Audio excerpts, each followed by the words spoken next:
I don't trust him, Patrick said, ruffling his hair absently as they made their way through the dappled green light of the forest. I'm not sure I believe there is a hag living around here. Colum looked about. I believe it. Look at that fog. Like fingers twisting their way across the forest floor. And that smell.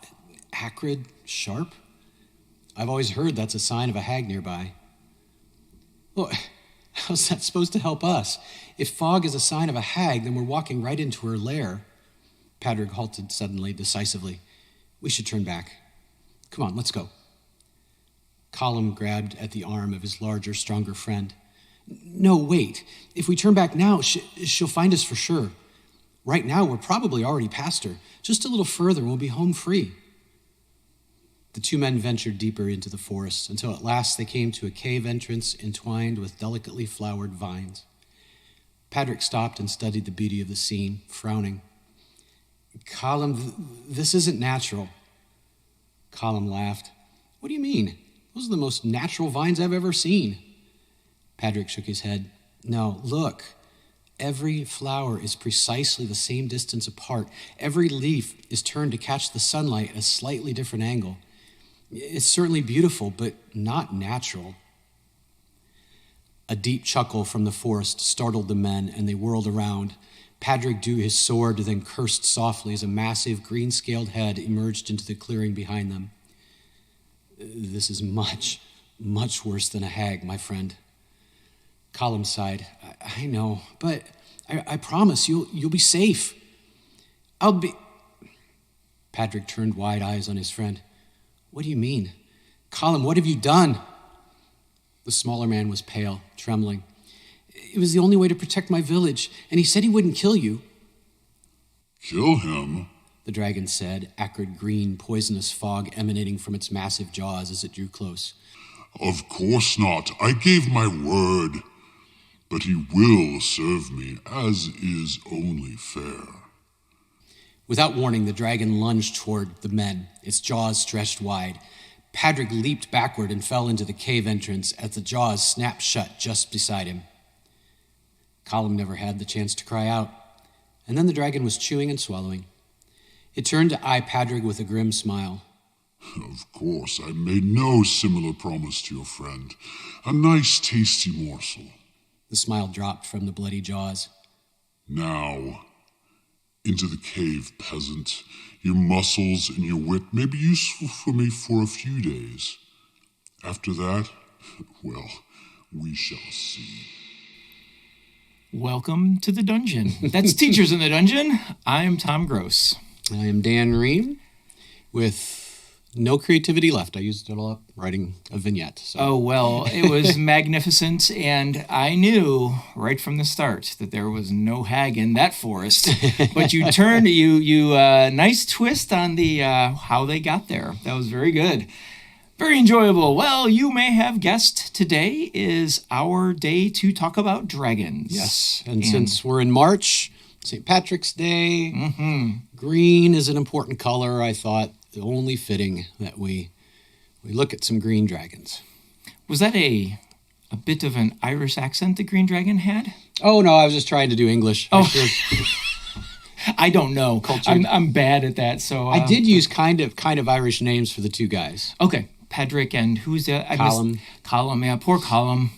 Poor Colum. He should have known better than to trust a green dragon. Should have. Well, green dragons it is today, and Teachers in the Dungeon.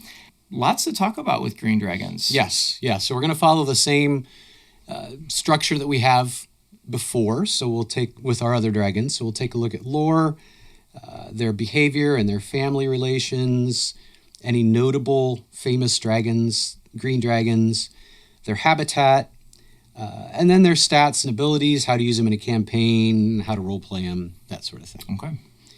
So I'll start with a quote that I found in the lore, in one of the texts. Okay. The most cunning and treacherous of true dragons. Nasty-tempered and thoroughly evil, they take pleasure in subverting and corrupting the good-hearted. Indeed, like Colum. Like Colum, yes. Yeah. For me, blue dragons, in my mind, I wouldn't call them evil so much as sort of irascible and prickly. Mm-hmm. Although it's probably me just for all that my players are scared of me as a DM, I'm kind of a softie, and I don't do like when I tend to shade toward, they're not so bad. You just got to understand them. You mean like a blue dragon and trying to lie to a blue dragon about how much money you have and then giving everything up? Is that what you're talking about? Right. And he didn't kill you. He did not kill us. He allowed you to go Scared on your us way. to death. But I don't think there's any way to nerf the evil of a green. They are thoroughly vile. They are. And wicked because they will twist and harm you sort of emotionally, and take a great deal of pleasure in that. I liked your statement that he makes to Patrick, how he said, your wit and muscle or something will be useful for me for at least a couple of days, which is really key to sort of their personality. Yes. And how they see things that are less than to them.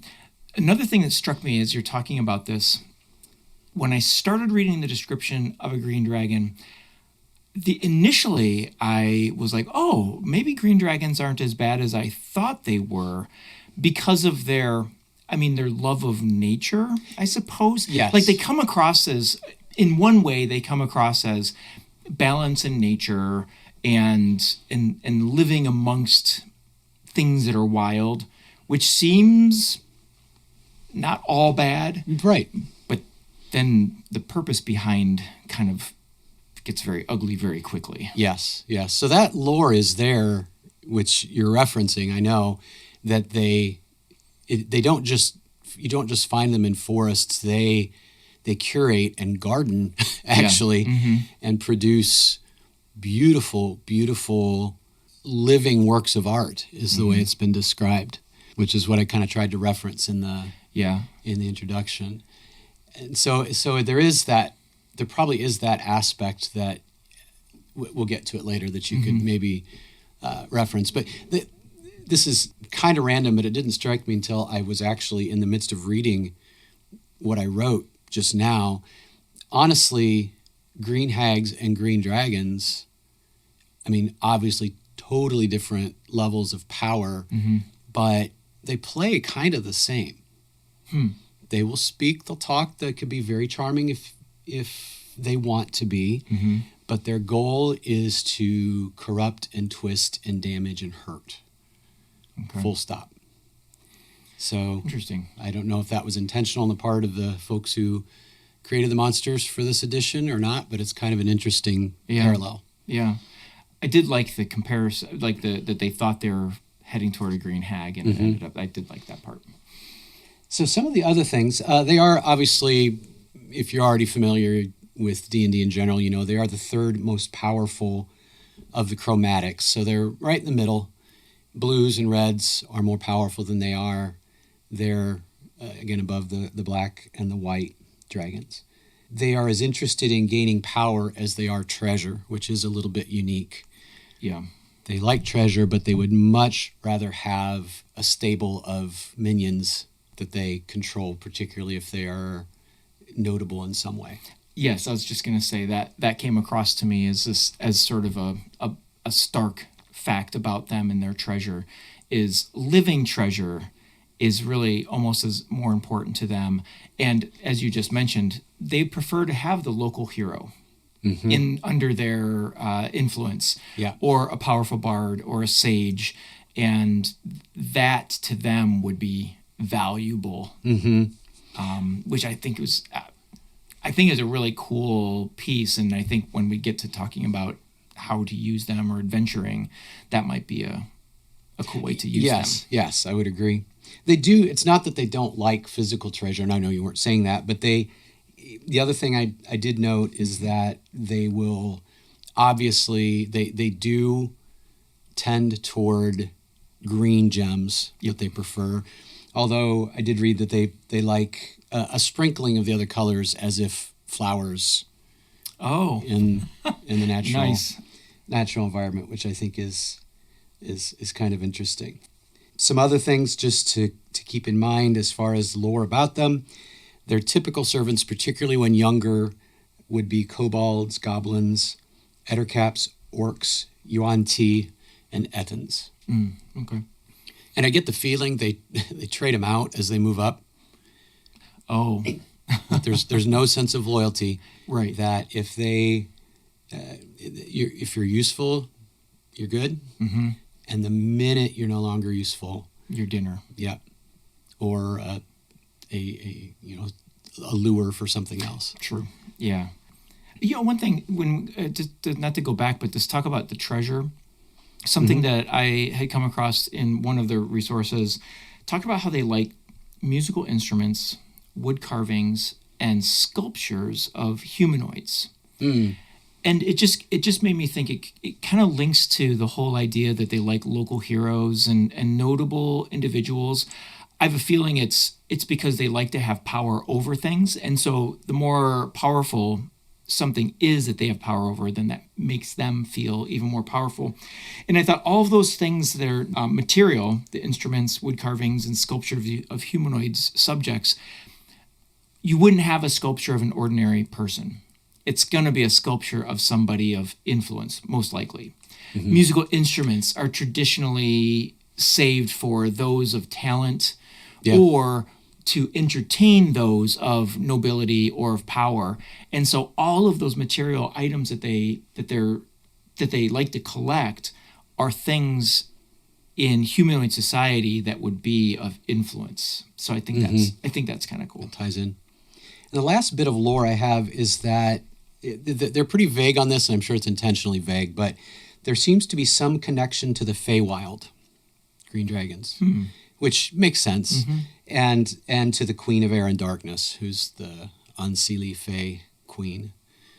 So, in a way, that's surprising to me because even the quote bad Fey are sort of capricious and unpredictable and goofy, and that is definitely not a green dragon. Right. A green dragon is very careful and plotting, and everything is thought out, and they are lawful evil or tend toward that. So they're not interested in destruction for its own sake. I thought that was interesting how they're lawful evil, yet they will just attack unprovoked or eat when something is useless. But is it because they, quote, bring these individuals in under contract? Like, I'm more powerful than you, you'll come work for me. I think so. And so when they're not useful, that's a break of the contract to him. And so, it's in a lawful manner. They just gobble them up. Yeah, I would say that's probably a good, a fair lawful evil trait that they have their. I mean, yes, they follow the rules, but the rules are what they've made, right? As opposed to, I don't care what I just said. I am gonna just rip all these people apart. Now, if they've said something, they'll abide it, but they'll find a way around it if they need to. Right. Okay. Cool. So, well, moving on to behavior and family. Actually, I've got one other small bit of lore that I thought was kind of interesting that you could use in a campaign is that if a green dragon dies, there'll be large amounts of poisonous and dangerous plants that spring up all around it. So that could be an interesting sort of landmark or something, right? In a landscape.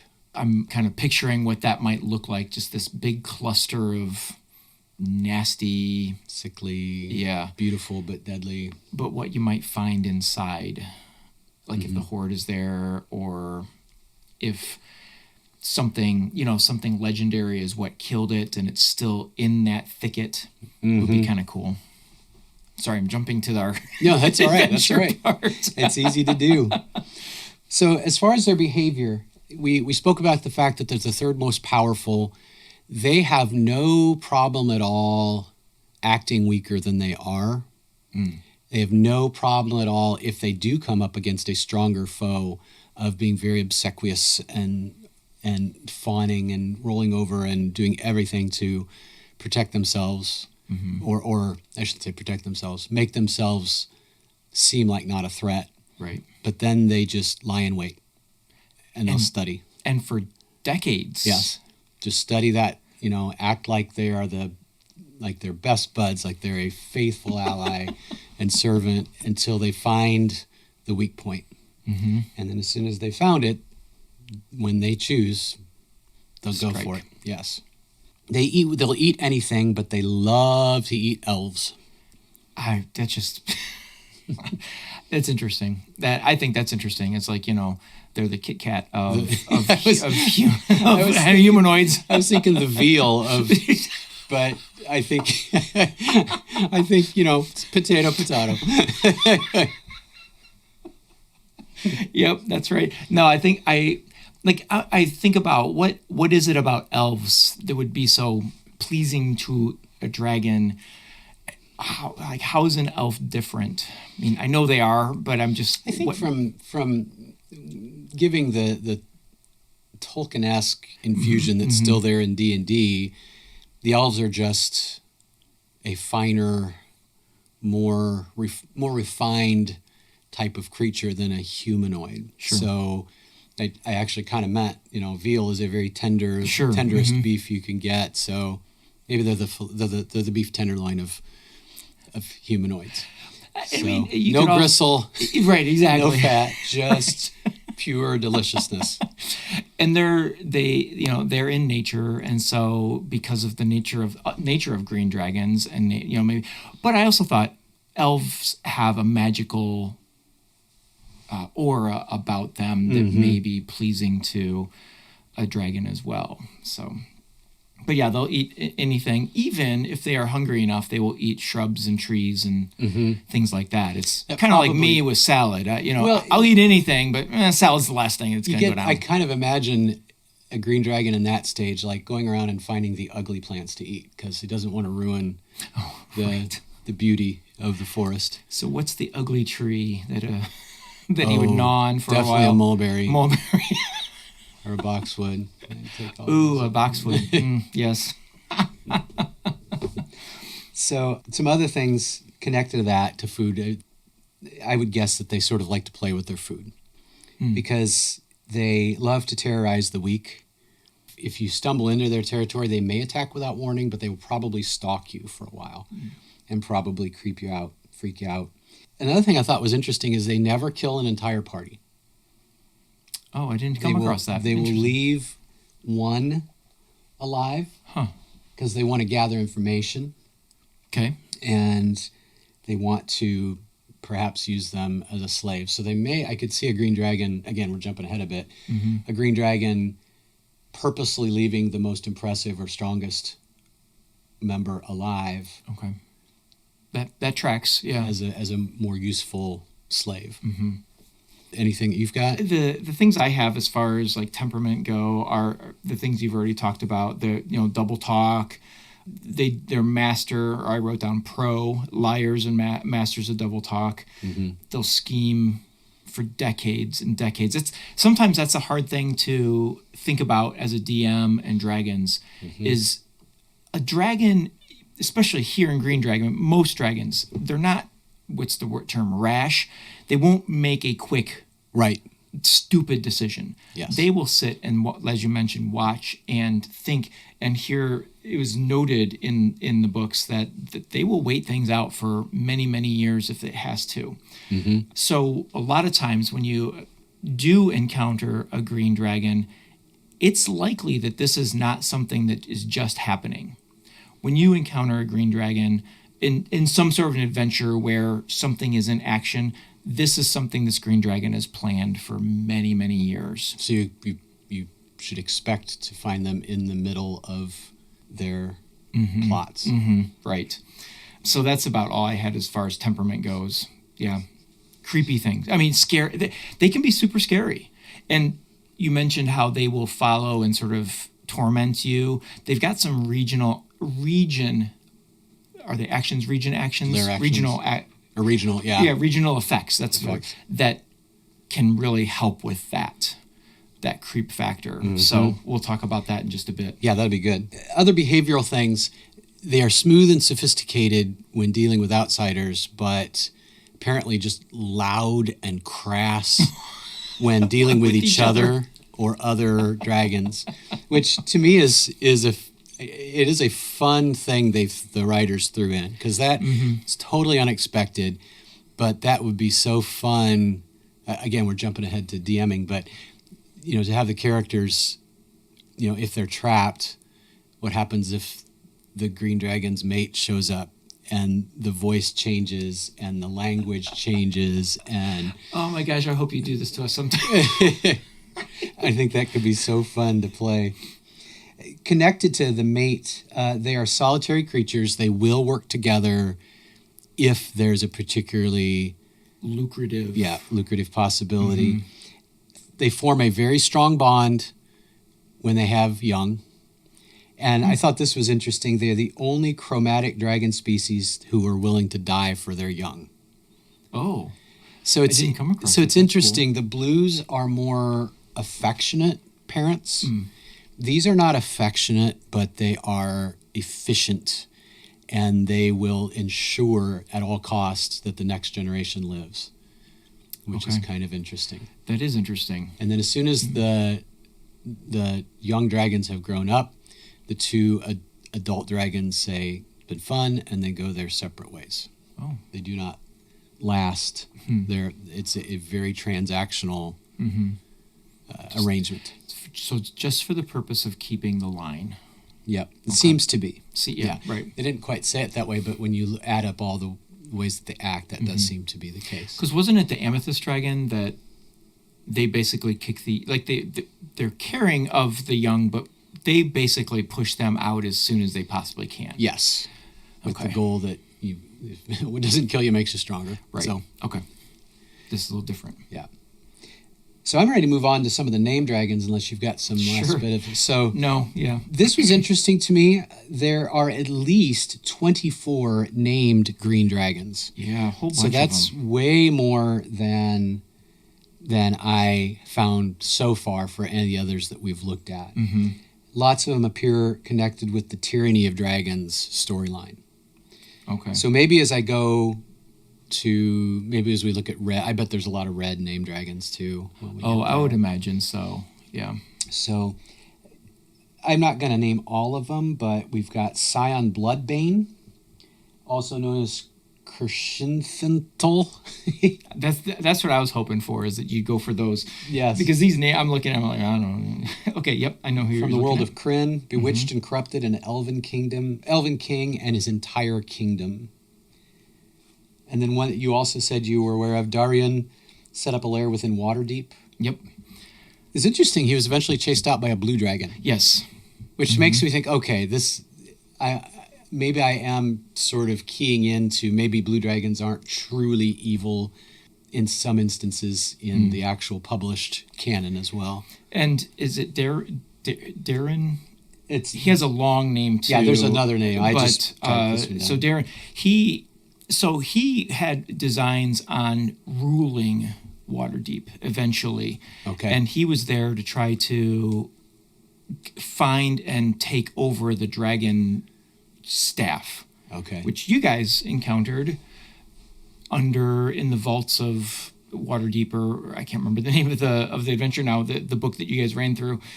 And so he tried to get that, and then it was in the process of trying to acquire the dragon staff that he ran into the blue dragon. And they're as humans, or humanoids in that whole instance, because when they went in, the dragon staff changes them. Okay. And so it's a novel.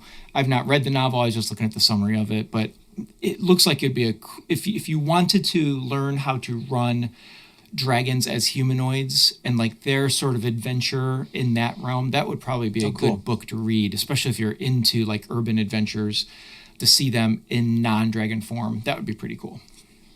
So some others, there's Aglareos. This one's interesting. An ancient green dragon who swallowed a Thayan wizard and gained his abilities in so doing. So he could drain life force from others. She could drain life force from others to extend her own life. She forced a group of dwarves to build a lair called the Lure of Jaws to get adventurers to sneak in so she could devour their life essence. That's cool. So, That's yes. Awful, but cool. Yes, that's next level plotting. And we've got another, these names. Yeah. Claugi Liamatar from Storm King's Thunder. This is a very tricky green dragon. Used illusions to pretend to be a silver dragon fighting himself, the green dragon, off in exchange for coin. So to bilk a local lord out of his coin, all while eating all of his farm animals. I was gonna say he has a nickname. Did you write down a nickname? Mm-mm. Old Gnawbones. Oh yeah. Finally driven off by other green dragons. And then I actually came up against this one, Venom Fang, in Thunder Tree. This appears in the Phandelver adventure. It's a dragon that we met very early on. There was only escaping or working with. Okay, I remember this now. He's the one that sort of terrorizes the whole area of Phandelver and the Sword Mountains through much of that adventure, and then you deal with it at the end. We did not. This was go in, get forced to go get his eggs or her eggs for her, and then get out. But yeah, that was another interesting one. So that's just a tasting, but there are, like I said, there were 24. Did you tasting? It's just a tasting of There are many other dragons in there. Yes, a very fine taste. Moving on to habitat. We've kind of already talked about this. Forests, but also bayous, jungles. They are amphibious, so you could put them in a swampy area as well. Marshes and things like that. But if they do that, there are some habitats where they cross territories with other dragons. Yes. And that could be problematic. And it's interesting because I feel like usually when we see that, the way it's usually set up is a chromatic and a metallic. Mm-hmm. But these appear to be mostly other chromatics. Because what's the marsh? The black dragon? Mm-hmm. Yeah, it talked about, some of the reading I did talked about the conflicts between white dragons in like probably like tundra, like taiga, pine forests and things like that, and then black dragons in the marshes. Really, the only one that seemed pretty much least territorial with another dragon would be green forests. Just regular old forests. There's not too many other. Yeah. So this, and I'm the big bad in one of the online groups I'm running. I've mentioned before is a green dragon. Okay. I am getting so lucky because the lore I built up between the lore I built up is a conflict between silvers and greens, but the spoilers and in that fight are black dragons, and the greens turn on the blacks in my black dragons in the lore, and I'm like, this works perfect. This is exactly what would happen. So you were talking about like regional effects. So why don't I describe the region and then maybe you tell like the effects? Sure. So the forest is going to be fog infused, and as I described, there'll be just a tinge of acrid poison smell. Mm-hmm. Trees filter the light, suffuses the forest floor with deep, dark shades of green. So it's very beautiful, but deadly. The lair could be a cave entrance, often behind a waterfall or from beneath a lake or river, or it could be a hollowed out giant tree. Right. You will find no large game. That's another telltale sign, is large game will be gone. So then I'll let you take over and talk about some of the more insidious aspects. Yeah, so you mentioned how it's beautiful in these forests, unnaturally in some ways, and they will also be very leading through walls of flora and fauna, but sharp flora and fauna, and it becomes labyrinthine. Is that how you say that word? Where if you're walking, these walls will kind of lead you to where it wants you to go. But sometimes you don't even need that, because as you're walking in the region of a green dragon, it's likely that you may hear whispers on the wind that encourage you to keep moving forward, or that will just gently lead you. So there is that. Cheating forward again, as a DM, if you could flavor those to make it seem like maybe it's dryads or something. Sure. Then that would be. Oh yeah. People would be more likely and be more trusting. Yes. So you've got that happening, and then the creep factor comes in when maybe as you get a little closer to the center and just the beauty of the land is becoming a little overwhelming and very thick, but with a clear path. Birds, small rodents might approach you and their faces change into the maw of a green dragon, and they speak to you.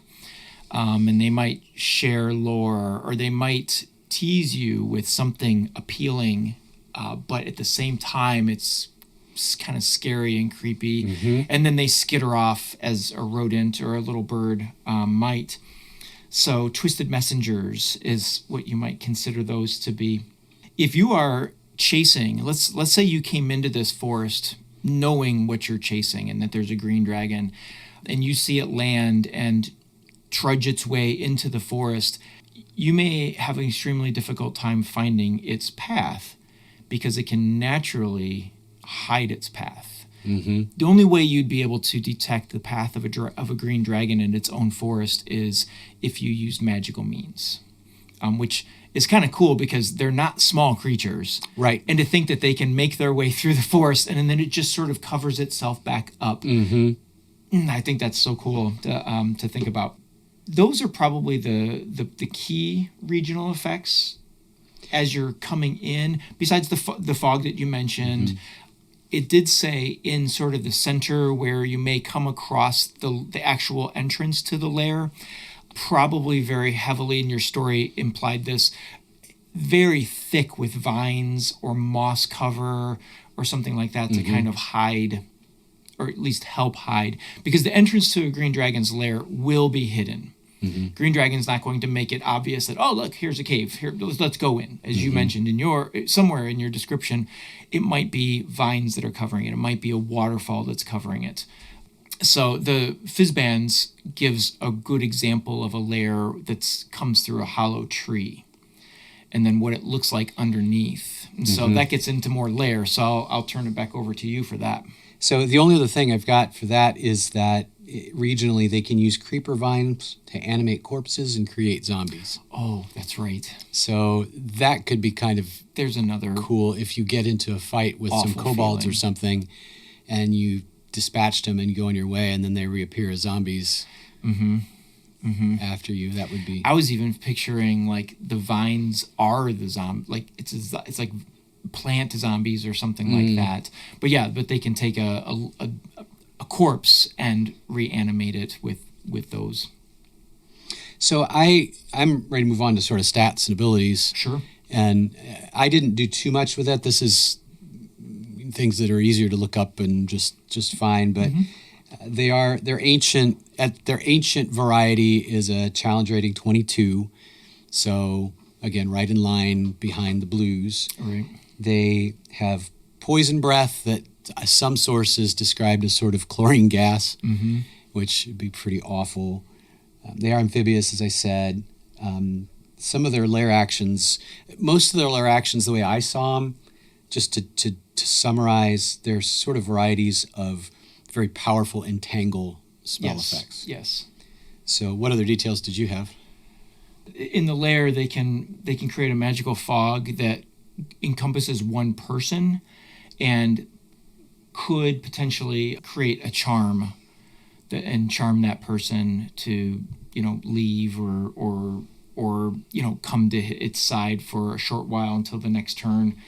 There's also the lashing roots within the lair that where one large root system or root that's coming down from the ceiling can sort of swing around and lash out at the party, maybe from behind. And, cool. And if it hits one, it would knock that person prone if it didn't, get the saving throw.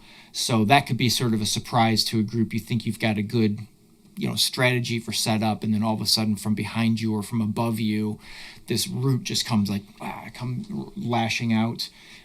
Probably the most notable one, as you mentioned, is just sort of the very overpowered entangle, because this entangle does you damage because it's loaded with thorns and yes, things. Yes. So very defensive type of spells, which is kind of interesting. Rather than some do damage, but for the most part, it's slow you down, stop you, charm you. Yeah. So to conclude, then we need to kind of talk about how to use them, and we've kind of been working. We've been wanting to jump into that the whole time. Yes. Now I'm going to forget all the things I wanted to say. I know. I should have written it down. So just as a general statement, I wrote down that they are the same as other dragons. It can be a little tricky to use them in a campaign, particularly of lower level characters, without just stomping all over them. But I thought this one, because you've got that they don't kill everybody type of thing. Right. I think you could have I could see a plot hook where for lower level characters, a renowned hero asks you to accompany him on a quest, and then a green dragon stomps on him and then forces the party to carry out some tasks that they don't want to do. And so the adventure is finding ways to break free of the green dragon. I could see that being kind of interesting. Sure. There was one thing, I don't know how, this just kind of came to mind. I was thinking about the physical features of green dragons, especially the wormlings, because the scales of a wormling are stated as being extremely dark, soft scales, and they noted that so dark green that it could be mistaken for a black dragon wormling. And so I'm picturing some sort of an adventure where there's a mix-up of black and green dragon wormlings, and I don't know, something there where there's some trickery amongst somebody to either kill or steal or nab a black dragon, but oops, you accidentally grabbed the green dragon wormling. I don't know, something there. They noted it so much so that it could be mistaken as a green or a black dragon that I thought, okay, there's something that you could do there. Yes. I'm not quite sure what it is, but as green dragons grow, their scales lighten quite a bit. And thicken along that way. This is off of the adventure part, but another cool thing about the physical that I didn't mention earlier is that their legs are longer than most dragons. Okay. And then their necks are long so that they could see over the canopy of a forest. Oh, right, okay. Which I thought was kind of a cool thing that, Like a Brachiosaurus or something. Yeah. And so... Anyway, but back to the adventures. So I think some sort of play of black and green dragons, especially if you're in that like marsh area and you're aware of, maybe there's something that you could do there with an adventure of dragon wormlings and something or other. So role-playing them, kind of connected to this is where I hit a wall. I think role-playing a green dragon is very difficult. I don't know that I could do it. I'm struggling or do with it well anyway. Because you have to be smarter. I mean, to do justice to the whole, ingratiate yourself to learn their secrets, then betray them. You've got to be smarter than they are, all of them. Right. All the time. Right. And you have to come up with manipulative but plausible sounding things over and over again. Right. And I don't know to how do it to the first time would be hard for me. Yes. My mind doesn't work that way first, but you would need to have very layered storyline to know how to lie and how to manipulate so that the characters all believe it. And yes.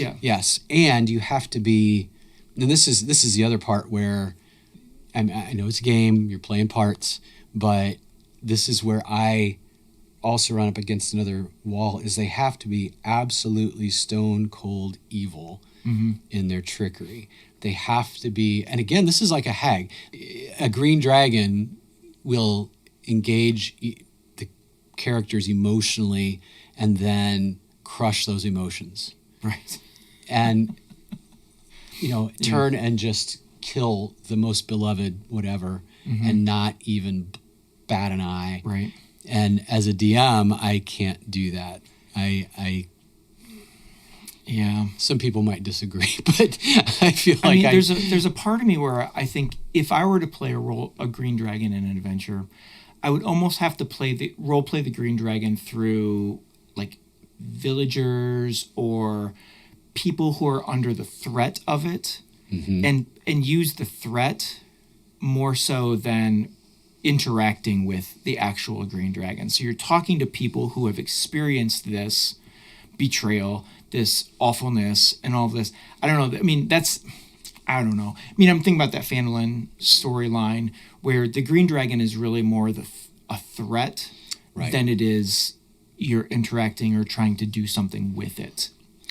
And I am running, I say that I wouldn't do this very well. I am running a green dragon, as I mentioned. And the setup for that one is that the players are on just a remote island that in the past had some gem mines. The green dragon is an outcast from his community, and so he is in this island. He wants to restart that gem mine and gather wealth to establish himself as a powerful creature. So the other kicker is it's a holy island for the Silver Dragon clans.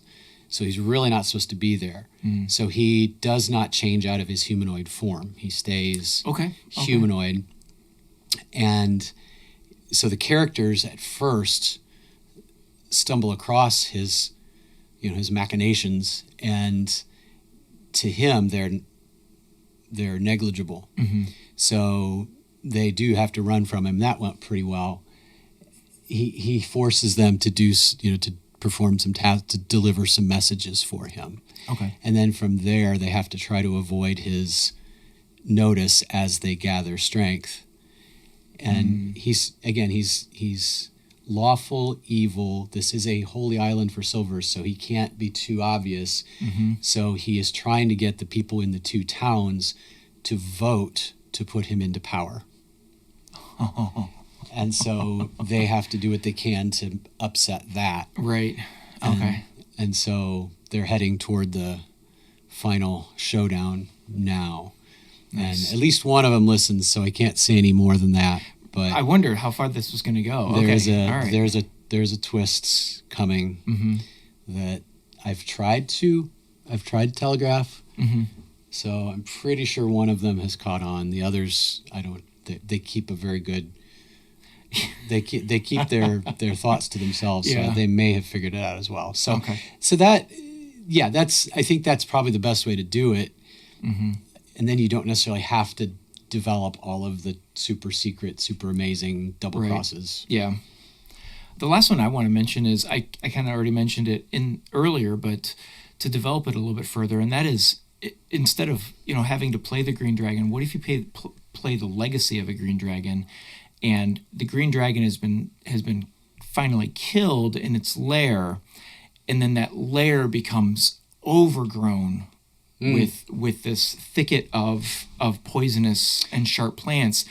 But you have been hired by a local village where the hero was, or the hero came from, that killed the dragon, to go and retrieve something that hero killed it with, so that they would have it back. I go back to like in the Dragonlance series, maybe there's a Dragonlance that hero used that the village would like to have back in case another dragon comes along. But then the horde is there, and so the characters can claim things from the horde as well. But the tricky part is getting in there and figuring out. And there could be a ton of role play in that. I mean, if you don't want the lair to be, you could have creatures in there or maybe other thieves that are coming in. So there could be a ton of like role play and negotiation. Like that. Or the minions of the dragon that never left. Right. That it's the kobolds of just now it's their place. So you're playing the legacy of a green dragon instead of having to come I up like with that. That would be really awfulness of cool. it. Yeah, that would be very, particularly for low-level parties, Mm-hmm. and you could have some fun describing the carcass, Yes. Oh, the bones, and just creep them out and let them know what kind of awful things are out there. And boy, aren't they glad they didn't have to actually fight this thing. Right. And who knows, maybe there's another dragon that's making a play for the area or something like that. There, you could add that level to as A they young get a young one. Or, as they get higher in level, third, fourth level. Yeah, so young dragon shows up like, this looks like a good place to be. Mm-hmm. I think that sounds like a lot of fun. Yeah, that's a good idea. So, green dragons. Green dragons. I'm gonna go home and have a salad. No thorns. No thorns. No, these are really intriguing creatures. And I really like the idea of building lore around them. Mm-hmm. Like you said, to actually play one and try to interact with one, I think would be difficult from a DM's point of view. However, I really like your idea of like making them into a humanoid, limits some of their powers potentially, but also they are trying to make a play too, so they might need you for a while. So, that's really cool. I like the fact that they're starting up they're like getting the emerald mines going again. That's really cool. So yeah, he was able to convince quite above board, honestly convince a lot of people, hey, this would be good for your community. Lots more funds coming through. Yes. All right. Well, this has been a lot of fun, as it has been. So now we've covered, help me out here, the Amethyst Dragon, today's Green Dragon, and Silver Dragon. Yep. So we've got a good, Neutral, and an evil. Yep. Okay. Next month. So April. So this All right. one, so you have to try to predict. There is a connection. You're doing a nice job of connecting them to the month. I have not done a good job of that with dungeons. That's harder for dungeons. But okay, that's cool. So I'll be on the edge of my seat to see what our next dragon will be that we will discuss. If you're enjoying these conversations about dragons and dungeons, or Dungeons and Dragons, let us know. Our Gmail is teachersinthedungeon@gmail.com, or join us on the socials, Teachers in the Dungeon on Instagram and Facebook, at Dungeon Teachers on Twitter. And check out the YouTube channel for some cool art that goes along with... I had fun with the art for this one. I bet. Pushing Night Cafe to see how gross it would go with some of the images. So. Okay.